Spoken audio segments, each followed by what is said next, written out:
이게 왜 여기 나와 있어? 짐 싸놨습니다. 장모님, 이제 나가주세요. 뭐? 지금 나보고 나가라는 말이야? 이렇게 하루아침에 날 쫓아내? 너희가 사람이야? 살다 보면 조금 서운한 게 있을 수 있지만 이러는 건 아니지. 어떻게 김서방이 나한테 이래? 내가 해준 게 있는데 내 딸도 김서방 이러는 거 알아? 엄마, 우리도 이제 숨 좀 쉬고 살아야겠어. 뭐야? 어떻게 너까지 나한테 이래? 그동안 내가 어떤 희생을 했는데 그러니까 이제 엄마도 희생하지 마. 우리도 우리대로 알아서 살게. 이것들이 배은망덕하네. 내가 필요하다고 할 때는 언제고? 누가 나가라면 못 나갈 줄 알아? 오늘 이야기 속 주인공은 65세 구연자 씨입니다. 그리고 그녀의 사위에 관한 이야기이죠.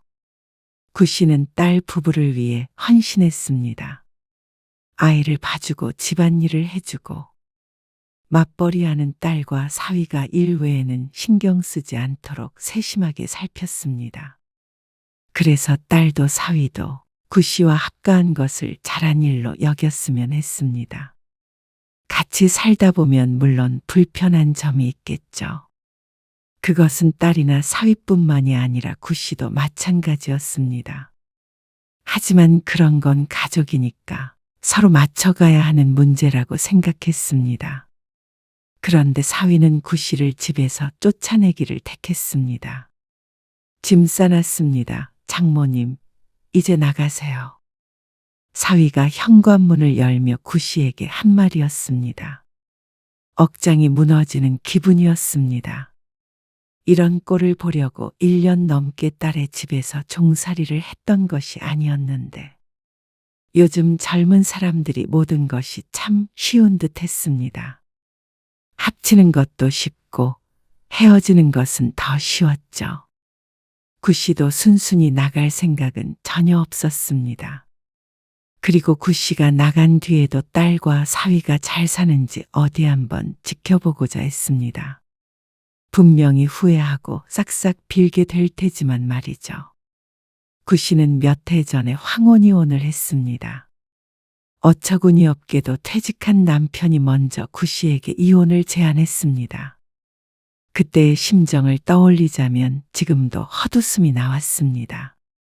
졸지에 혼자가 된 구 씨. 처음엔 남편 삼시세끼를 안 차리고 뒷바라지를 안 해도 돼서 편했습니다. 그래서 혼자 잘 살아갈 수 있을 거라고 생각했죠. 엄마 우울증 걸린 것 같아. 우울증? 하지만 그것도 처음 1년이었습니다. 평생 같이 산 남편 없이 혼자 사는 걸 너무 단순하게 생각했던 것 같았습니다.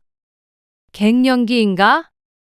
요즘에 자꾸 우울하고 콱 베란다에서 뛰어내리고 싶어. 뭐? 무슨 그런 무서운 말이야.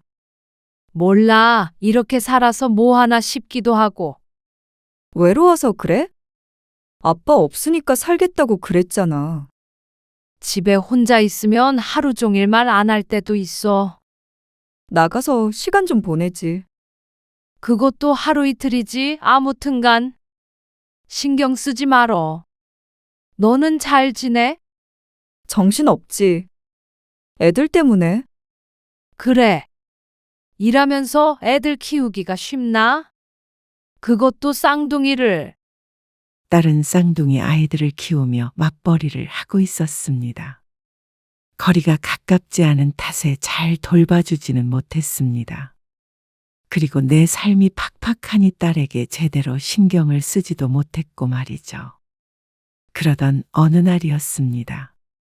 명절에 찾아온 딸과 사위가 구 씨에게 놀랄 만한 말을 꺼냈습니다. 엄마 혼자 그렇게 지내는 것도 걱정되기도 하고, 우리도 엄마가 들어와서 애들 봐주면 좋을 것 같아. 딸은 구 씨에게 함께 살면 어떻겠냐는 말을 했습니다. 정말 그래도 너희 괜찮아? 그럼요. 장모님, 이미 방도 하나 비워놨어요. 구 씨는 사위의 말에 감동에 눈물이 흐를 것 같았습니다. 찻잔을 든 손이 미세하게 떨리는 걸 느꼈습니다. 눈가가 뜨거워져서 손등으로 살짝 훔쳤습니다. 혼자 지낸 지 2년, 이런 말을 들을 줄은 몰랐습니다. 엄마가 죽고 싶다는 말까지 했는데 어떻게 내가 그냥 있어. 딸이 구 씨의 손을 잡았습니다. 구 씨는 그런 딸의 손을 맞잡았죠. 내가 애들도 잘 봐주고 집에 와서 너희 손 하나 까딱 안 하게끔 할게. 너희는 아무 걱정 말고 회사만 다녀. 든든하네요. 구 씨는 다짐했습니다. 정말 좋은 엄마, 좋은 장모가 되기로 말이죠. 합가가 결정되자마자 속전속결이었습니다. 살고 있던 전세집에서 짐을 빼고 딸의 집으로 옮겼습니다. 가구가 필요하지 않기에 구 씨의 짐은 정말 별거 없었습니다. 사위가 주말에 차를 빌려 모든 짐을 같이 옮겨주었습니다. 이 방이 애들 방이었는데 햇살이 좋아서 장모님 방으로 바꿨어요. 옷장은 여기 쓰시면 되고요. 사위의 목소리에 진심 어린 배려가 묻어났습니다. 합가한 첫날 구 씨가 저녁 식사 준비를 했습니다. 딸도 사위도 정말 맛있게 먹었죠. 애들은 내가 챙길 테니까 신경 쓰지 말고 밥 먹어. 구 씨는 애들 먹을 것을 챙기는 것도 기뻤습니다. 그리고 아이들을 손수 재워 습비웁니다. 그 모습을 보고 딸이 작게 속삭였습니다. 엄마, 고마워. 그 말을 들으니 구 씨의 마음 한켠이 따뜻해지는 걸 느꼈습니다. 언제 우울했냐는 듯이 말이죠. 그리고 합가한 다음 날 아침부터 구 씨는 새벽 5시에 일어났습니다. 된장찌개에 달걀말이, 고등어 1마리를 정성스럽게 구웠습니다. 냉장고는 구 씨가 편한 스타일대로 바꿨고 찬장에 있는 그릇들도 이리저리 이동했습니다. 숟가락과 젓가락 위치까지 섬세하게 조정하고 나자 안방 문이 열렸고 딸이 먼저 나왔습니다. 엄마, 벌써 일어났어? 벌써라니. 저희 얼른 출근 준비해야 하는 거 아니니? 우리는 그런데 엄마까지 이렇게 일찍 일어날 필요가 없잖아. 근데 이게 무슨 냄새야? 말을 잇던 딸이 갑자기 인상을 찡그렸습니다. 아, 찌개 끓이고 생선도 1마리 구웠어. 어? 지금 시간에 생선을? 아침에 생선이 좋지. 부드럽게. 아니, 엄마. 딸이 급하게 환기를 시켰습니다. 그래도 거실에 짙게 배인 생선 비린내가 쉽게 사라지지 않았습니다. 커튼에서 냄새가 나. 금방 빠져. 얼른 앉아서 밥 먹어. 아, 그리고 우리 아침밥 안 먹어. 뭐? 애들은 어린이집 가면 죽이나 주먹밥 같은 거죠. 말도 안 되는 소리를 하고 있어. 뒤이어 사위가 나왔습니다. 김서방, 얼른 앉아서 밥 먹어. 밥이요. 아, 저는 괜찮아요. 괜찮기는 밥을 먹어야 힘내서 일을 하지. 과하게 먹고 가면 속이 부대껴서요. 그래가지고 어떻게 일을 해? 아침을 먹어야 머리도 잘 돌아가는 거 몰라? 찌개에다가 비벼서 조금이라도 먹고 가. 구 씨의 성화의 사위가 엉거주춤 식탁 앞에 앉았습니다. 그리고 딸도 한숨을 쉬며 그 옆에 앉았죠. 우리 정말 아침밥 안 먹으니까 내일부터는 차리지 마. 엄마도 너무 일찍 일어나지 않아도 되고. 알아서 준비해서 갈 테니까. 이제부터라도 아침밥 먹는 버릇을 들여. 구 씨는 딸과 사위의 말이 들리지 않는 것처럼 행동했습니다. 아침밥을 꼭 먹어야 하는 것은 구 씨의 철칙이었습니다. 그래야 사람이 건강한 건 사실이었으니까 말이죠. 사위는 밥을 먹으면서도 시계를 힐끔거렸습니다. 두어 숟가락 떠먹고 자리에서 일어나며 허둥댔습니다. 저 늦을 것 같아서요. 아, 조금 더 먹지. 엄마, 김서방 늦어. 사위는 안방으로 들어가 출근 준비를 했습니다. 그리고 집 밖을 나설 때는 표정이 좋지 않았습니다. 밥을 먹느라 지각을 한 모양이었습니다. 그러니까 20분만 일찍 일어나면 될 것을. 구 씨는 그런 딸과 아들을 보며 혀를 찼죠. 하지만 그 뒤로 몇 번 더 아침을 차려줬더니 나중에는 딸이 조금 화를 내기까지 했습니다. 엄마, 정말로 아침밥 안 먹는다니까? 차려줘도 뭐라 그래? 일하는데 속도 안 좋고 더부룩해. 그리고 그 시간에 10분 더 자는 게 더 좋아. 회사에서 피곤하단 말이야. 결국 구 씨는 딸네 가족들이 모두 집을 나선 다음에 혼자서 아침밥을 차려 먹었습니다. 그게 늘상 불만이었지만 절대 싫다는 걸 억지로 강요할 수는 없었습니다. 그리고 살다 보니 이렇게 부딪히는 문제가 한두 개가 아니었습니다. 그리고 그런 문제들이 구 씨를 한숨 짓게 했습니다. 젊은 사람들이 왜 이렇게 사는지 구 씨는 도무지 이해를 할 수가 없었죠. 금요일 저녁, 한 주간의 피로를 풀고 싶었던 사위는 휴대폰을 들었습니다. 장모님, 치킨 시킬 건데 후라이드를 좋아하세요? 양념을 좋아하세요? 뭐? 치킨? 그런 걸 왜 먹어? 기름 범벅인 거를. 아, 치킨에 맥주 한잔 하려고요. 엄마, 그게 김서방 낙이야. 그래서 밖에서 술도 안 먹고 들어오잖아. 딸의 말에 구 씨는 또다시 혀를 찼습니다. 시키지 말어. 몸에도 안 좋고 돈도 아까워. 요즘 치킨 엄청 비싸다며? 맨날 먹는 것도 아닌데, 뭐. 돈 벌어서 뭐해? 이런 소소한 낙이라도 있어야지. 됐어. 시키지 말어. 내일장에서 닭 사다가 백숙 해줄 테니까. 아니, 엄마, 백숙이랑 치킨이랑 같아? 아니, 백숙이 더 좋지. 몸에도 좋고 맛도 더 좋아. 사위는 슬그머니 휴대폰을 다시 내려놓았습니다. 딸은 이 말을 짚으며 고개를 절레절레 흔들었죠.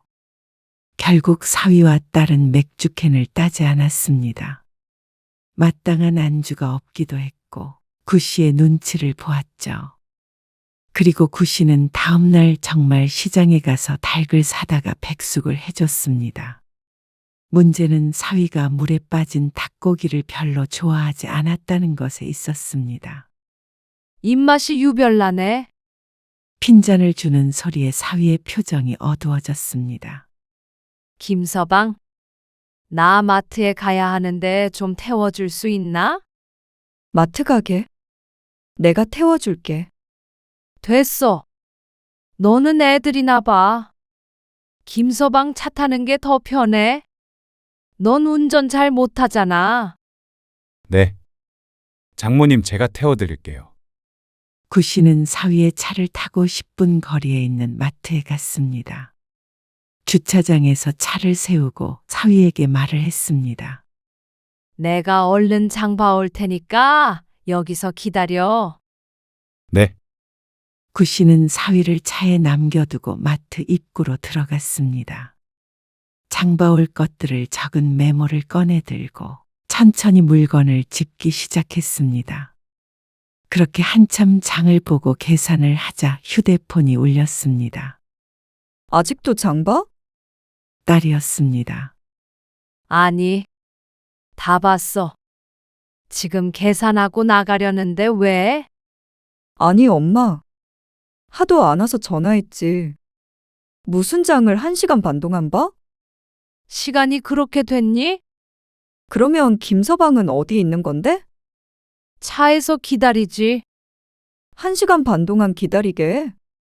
그렇게 오래 장 볼 거면 차라리 내려주고 이따가 다시 오라고 하지. 누가 이렇게 오래 걸릴 줄 알았니? 그냥 이것저것 보다 보니까 그랬지. 참 딸이 유난이다 싶었습니다. 그리고 구 씨도 자신 혼자 먹을 걸 사는 것도 아니었고 일주일 동안 가족들이 다 같이 먹을 재료를 사는 것인데 말이죠. 구 씨도 기분이 상했습니다. 그런데 집에 돌아오자마자 딸이 구 씨를 따로 불러 조용히 말하는 것이었습니다. 엄마, 주말에 일 있으면 차라리 택시를 타. 뭐? 토요일, 일요일 할 것 없이 자꾸만 김서방 기사처럼 데리고 다니지 말아줬으면 해. 기사처럼 데리고 다니다니? 무슨 말을 그렇게 하니?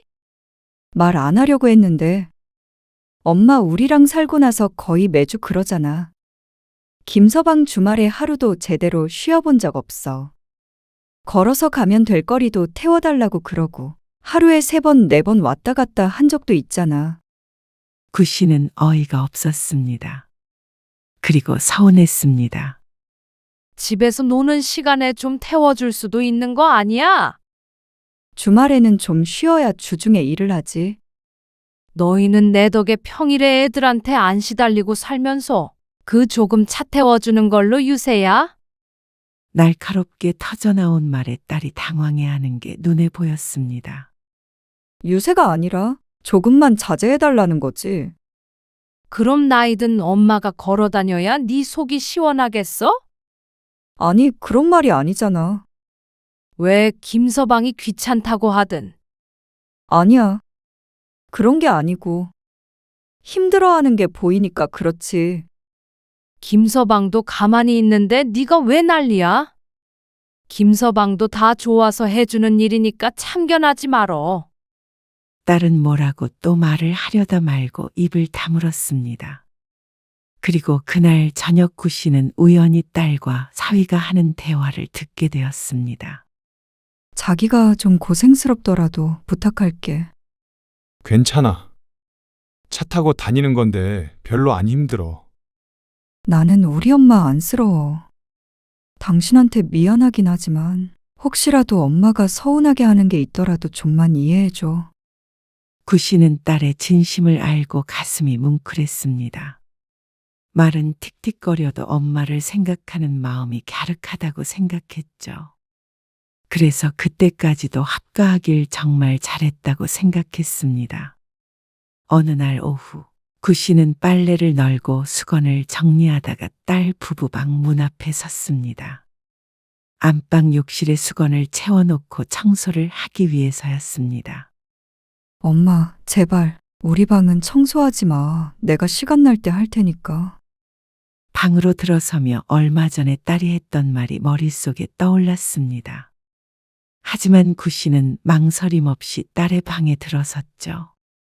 하는 김에 해야지, 뭐. 어차피 청소하는데 안방만 남겨두는 것도 찜찜했습니다.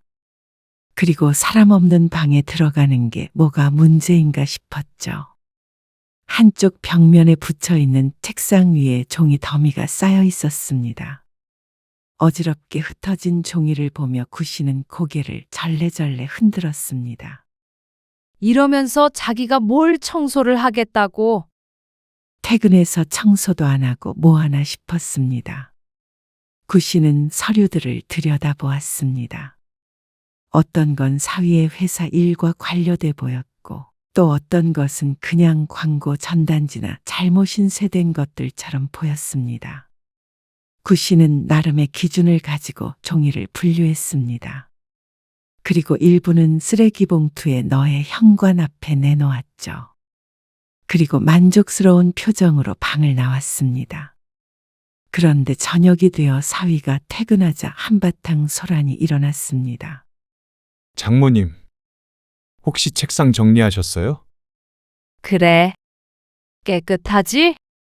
구 씨가 뿌듯한 표정으로 대꾸했습니다. 근데 여기 있던 것들 버리셨어요? 응? 필요 없는 건 버렸지. 산뜻한 대답에 사위는 말문이 막힌 듯 보였습니다. 아니, 필요가 있는지 없는지 어떻게 아시고요? 딱 보면 알지. 내가 그런 것도 모를까봐. 아니, 장모님, 저희 방은 청소하지 마시라고 누누이 말씀드렸잖아요. 목이 막힌 듯 안 좋은 목소리로 말하는 사위를 보고 구 씨는 조금 놀랐습니다.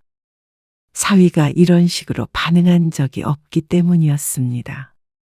구 씨는 주눅이 들었죠. 아니, 나는 도와주려고. 늘 도와주시는 건 감사한데요. 그래도 저희의 개인적인 공간은 내버려 두셨으면 해요. 중요한 서류가 있었는데 쓰레기 봉투에 넣으셨어요? 아, 그거 버렸는데. 사위는 한숨을 쉬고 밖으로 나갔습니다. 그런데 잠시 후에 빈손으로 돌아왔죠. 이미 가져갔네요. 미안해. 아니에요. 저 오늘 저녁 안 먹어요. 사위는 별말 없이 방으로 돌아갔습니다. 하지만 곰곰이 생각해 보던 구 씨는 화가 났습니다. 일부러 그런 것도 아니고 청소를 하다가 실수를 할 수도 있는 거지. 밥까지 안 먹겠다는 말은 구 씨에게 눈치를 주기 위해서가 아닌가 싶었습니다. 그렇게까지 해서 장모 마음을 불편하게 해야 하는 것인가 생각했습니다. 아무래도 같이 살다 보니 지나치게 편해져서 사위는 구 씨가 누구인지 잊은 듯 했습니다. 친엄마도 아니고 장모인데 어려운 줄을 모르고 저렇게 화를 냈죠. 그래서 아까 김서방이 나한테 뭐라고 했냐면은 뒤늦게 퇴근한 딸에게 하소연을 했습니다. 그런데 딸의 반응이 뜻밖이었습니다. 엄마, 그러게 내가 방은 건드리지 말라고 했잖아. 그거 요즘에 김서방이 엄청 준비 많이 한 자료란 말이야. 낸들 알았니? 참나, 너도 네 서방 편이구나. 편이 아니라 아, 됐어. 구 씨는 딸과 함께 살게 되면서 이런 식으로 외로움을 종종 느끼게 되었습니다. 부모로서 어쩔 수가 없는 일 같았습니다.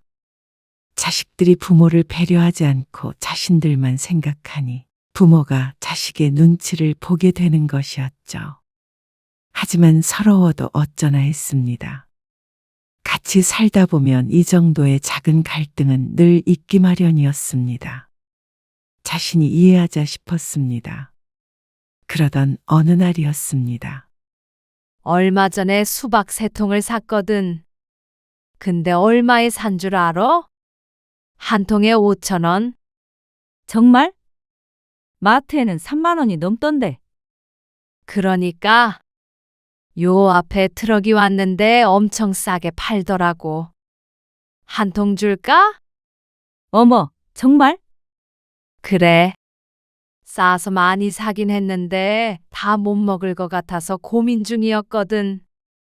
같이 우리 집 가자. 아예 밥도 집에서 먹고 수박도 챙겨줄게. 딸이랑 같이 산다고 하지 않았어? 주말인데 사위도 있지 않아? 괜찮아. 같이 먹으면 되지. 어차피 내가 차리는 밥인데 뭘 걔들 눈치를 봐. 구 씨는 점심 약속이 있었습니다. 쌍둥이를 사돈이 데리고 가서 모처럼 모두에게 자유시간이 주어졌습니다. 딸과 사위는 집에서 쉬겠다고 했고 구 씨는 오랜만에 나와서 지인을 만나고 있었습니다. 점심도 먹고 늦음하기 4, 5시쯤 들어간다고 했지만 외출한 지 1시간 만에 집으로 돌아가게 됐습니다. 이참에 딸, 사위와 함께 점심 식사를 하면 좋겠다 싶었죠. 들어와. 실례합니다. 신발을 벗고 집으로 들어왔는데 아무도 없는 것처럼 조용했습니다. 현관에는 딸과 사위의 신발이 그대로 있었는데 말이죠. 낮잠을 자나? 구 씨는 거침없는 걸음으로 안방으로 향해 문을 벌컥 열었습니다. 그러자 앞뒤로 비명소리가 들렸습니다. 침대 위에서 이불을 수습하며 딸이 소리를 질렀고 그 모습을 우연찮게 보게 된 지인도 뒤에서 놀라서 소리를 질렀습니다. 구 씨는 당황해서 우왕좌왕하다가 문을 다시 쾅 닫아버렸습니다. 아이고, 어떻게 노크도 안 하고 방문을 열어. 낸들 저러고 있을 줄 알았나? 나는 그냥 가볼게. 구 씨는 집으로 돌아간다던 지인을 붙잡지 못했습니다. 챙겨주기로 한 수박도 없던 일이 되었습니다. 웬만해서는 태어냈을 구 씨도 조금 걱정이 되었습니다. 의도하지 않게 딸과 사위의 부부 생활을 엿보게 되었으니 말이죠. 딸과 사위도 민망할 것 같아서 구 씨는 다시 집 밖으로 나갔습니다. 딸을 배려해서 1시간 정도 차를 마시고 들어왔죠. 그런데 집안의 분위기가 무척 좋지 않았습니다. 사위는 코빼기도 안 보이고 딸도 구 씨에게 화를 냈습니다. 어떻게 노크도 안 하고 안방문을 벌컥벌컥 열어? 그리고 일찍 오게 되면 연락을 줬어야지. 내가 내 집에 들어오는데 꼭 연락을 해야 하니? 엄마! 아니, 그러게 누가 대낮부터 그러고 있으래? 구 씨도 할 말은 있었습니다. 문을 잠그지 않은 딸의 잘못도 있는데 일방적으로 핀잔을 들으니 기분이 나쁘기도 했습니다. 너희는 금슬도 좋다. 셋째 낳게? 하지만 구 씨는 농담으로 상황을 넘어가려고 했습니다. 이것 또한 구 씨의 배려나 마찬가지였습니다. 크게 신경 쓰지 않는 듯 말해야 딸도 덜 민망할 거라고 생각했죠. 하지만 딸은 구 씨의 말을 듣고 질색을 했습니다. 그런 말이 지금 나와? 김서방 입장은 생각 안 해. 별꼴이야. 가족끼리 뭐가 어떻다고. 궁시렁대는 구 씨에게 딸이 한참 동안이나 화를 냈습니다. 나중에는 구 씨도 표정 관리가 힘들 정도였습니다. 알았어.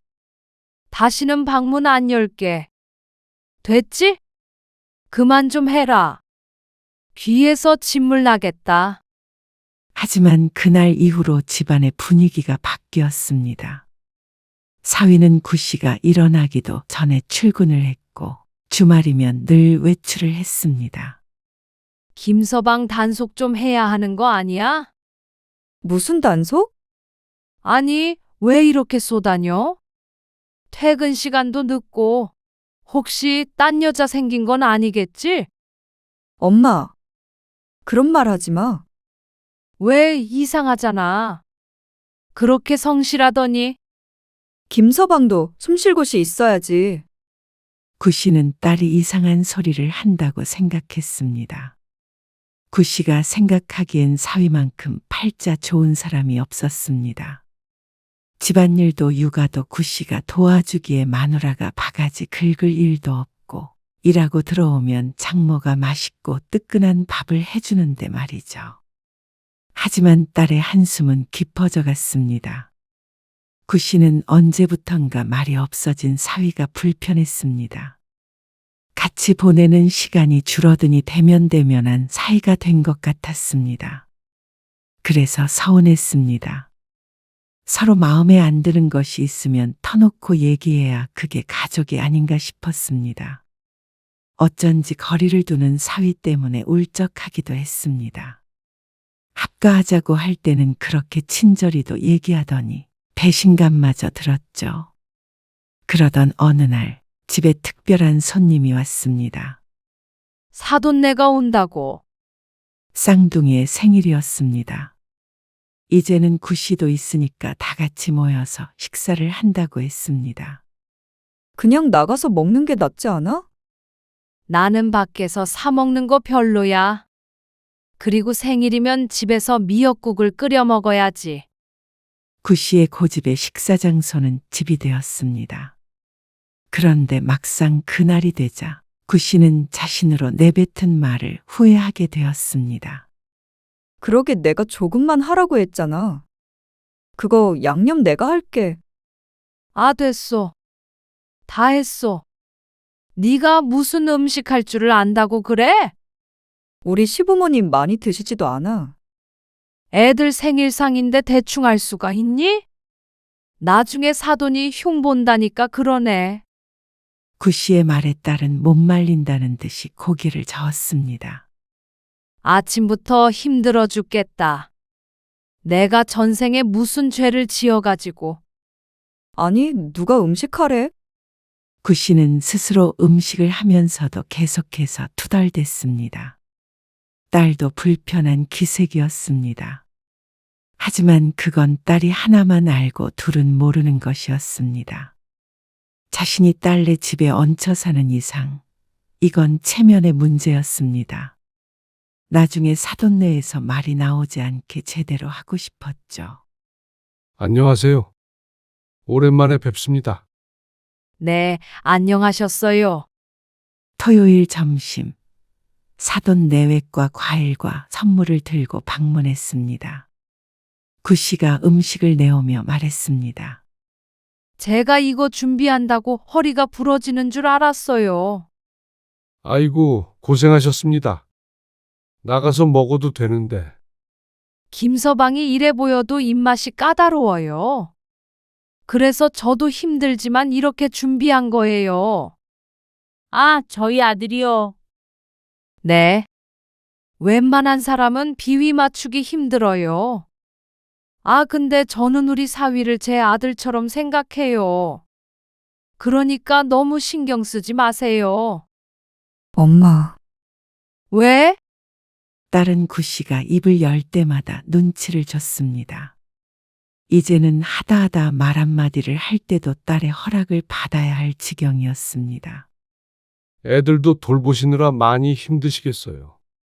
바깥 사돈의 말에 구씨가 과장스럽게 대답했습니다. 아유, 말도 마세요. 웬만한 사람은 벌써 도망갔을 거예요. 쌍둥이 보는 게 쉬운 일인가요? 저도 제 손주라서 희생하는 마음으로 보는 거죠. 아, 네. 근데 애들 보고 싶을 때 오셔도 돼요. 저는 신경 쓰지 마시고요. 아, 그렇게 말씀해 주시니 감사합니다. 손주들 이쁘죠? 눈에 막 아른거리고. 그럼요. 다 같이 이야기꽃을 피우고 있었습니다. 그런데 이어지는 구씨의 말에 순간 공기가 얼어붙었습니다. 곧 그런 손주 하나 더 생길 수도 있겠네요. 네? 무슨? 아니, 애들이 금슬이 너무 좋아서 이러다 셋째도 생길 수 있을 것 같아서요. 글쎄, 지난번에 제가 말없이 집에 왔더니 둘이 아주 그냥 쪽쪽. 구씨가 말을 하다 말고 입을 가리고 호호 웃었습니다. 주책맞은 웃음을 보고 따라 웃는 사람은 아무도 없었습니다. 결혼한 지 몇 년 됐는데도 그렇게 좋은가 봐요. 아주 젊은 애들이라 그런지 혈기왕성. 엄마! 그때 딸이 비명처럼 소리를 질러 구씨의 입을 틀어막았습니다. 왜 소리를 지르고 그래? 사돈은 괴상하게 입꼬리를 올리며 울지도 웃지도 못하는 표정을 지었습니다. 그리고 사위는 고개를 푹 숙이고 있었습니다. 아니, 그런 얘기를 왜 여기서? 왜? 너무 웃기잖아. 엄마는 그게 웃겨? 좀 민망하네요. 안사돈의 말에 구씨가 황당하다는 듯이 대꾸했습니다. 다 큰 성인인데 뭐가 어때요? 쌍둥이가 괜히 나왔나요? 엄마! 장모님, 그만하세요. 그때 잠자코 듣고 있던 사위가 말했습니다. 너무 낮은 목소리로 무섭게 말하는 통에 구씨도 이내 입을 다물었습니다. 사돈은 서둘러 식사를 마치고 자리에서 일어났습니다. 저희는 이만 가보겠습니다. 어머, 벌써요? 좀 더 놀다 가시지. 아니요. 다들 쉬어야 하니까요. 다음에 다시 뵐게요. 사돈네는 짧은 인사를 남기고 집 밖을 나섰습니다. 그리고 현관이 닫히자마자 집안이 조용해졌습니다. 잠깐의 침묵이 흐른 후 사위가 낮은 목소리로 말했습니다. 장모님, 왜 저희에 대해서 그렇게 말씀하세요? 아니, 왜? 부모님인데 어때서? 내가 남한테 떠들고 다닌 것도 아니고. 금술 좋다는 게 뭐가 나쁜 말이니? 왜 이렇게 예민하게 굴어? 그건 저희 사생활이잖아요. 사생활? 가족끼리 그런 게 어디 있어? 내 딴에는 분위기 좀 좋게 만들려고 했던 건데. 분위기요? 그래. 그런데 꼭 이렇게 나를 혼내야겠니? 참, 지난번에도 그렇고. 왜 그렇게 나를 못 잡아먹어서 안달이야? 내가 서러워서 살겠어? 사위 눈칫밥 먹으면서 이렇게 살아야 하느냐고. 엄마! 그만 좀 해. 누가 눈칫밥을 먹었다는 거야? 지금 엄마 눈치 보고 살고 있는 사람은 우리잖아. 너도 웃긴다. 툭 하면 지 남편 편만 들고 말이야. 아주 끔찍하게 잘해줄 것처럼 하고 나를 데려오더니. 이러려고 합가하자고 그랬어? 그때는 엄마가 내 핑계 대지 마. 너희도 솔직히 애 봐줄 사람 없고 공짜로 집안일 해줄 식모 같은 게 필요해서 날 부른 거잖아. 그랬으면서 매번 이렇게 사람 무안을 주고 말이야. 뭐? 어떻게 말을 그렇게 해? 우리도 노력했어. 봐봐. 너는 너랑 네 신랑만 우리라고 하잖아. 나는 너한테 우리가 아니야? 왜 말꼬투리를 잡는 거야? 참나 더럽고 치사하다. 나도 너희 때문에 1년간 고생 많이 했어? 그렇다고 너희가 뭐 월급을 주기라도 했니 뭐랬니? 나도 그만하고 싶다. 돈만 주면 말이야. 그동안 한 달에 300씩 계산해서 1년치 돈 주면 나도 깔끔하게 나가고 싶다고. 엄마! 진짜 이렇게 할 거야? 누가 엄마더러 나가래? 그리고 엄마 생활비랑 용돈 충분히 주고 있잖아. 그거 말고 수고비 말이야. 딸은 더 이상 대꾸를 하지 않고 머리를 짚었습니다. 나중에 다시 얘기하자. 거봐. 아무튼간 나는 틀린 말은 안 해. 부모를 부려먹은 건 너희야. 괘씸해도 말도 안 하고 있었더니 가만히 있으니까 사람이 가만히로 보이나? 구 씨는 흥흥거리는 소리를 내며 방으로 들어갔습니다. 한참 뒤에 부엌 쪽에서 식기 부딪히는 소리가 났지만 구 씨는 나가보지 않았습니다. 그리고 다음 날인 일요일 아침엔 일찍 집을 나섰습니다. 나 나갔다 올 테니까 밥은 너희가 알아서 챙겨 먹어. 애들도 너희들끼리 알아서 보고. 화가 난 말투로 얘기했지만 돌아오는 대답은 없었습니다. 구 씨는 나가서 지인과 함께 식사도 하고 차도 마시고 재미있는 시간을 보냈습니다. 스트레스가 풀리는 기분이었습니다. 그리고 저녁 때쯤 되었을 때 생각했습니다. 이쯤 했으면 지들도 정신을 차렸겠지. 종일 나 없이 고생을 해봐야 소중한 줄 알지.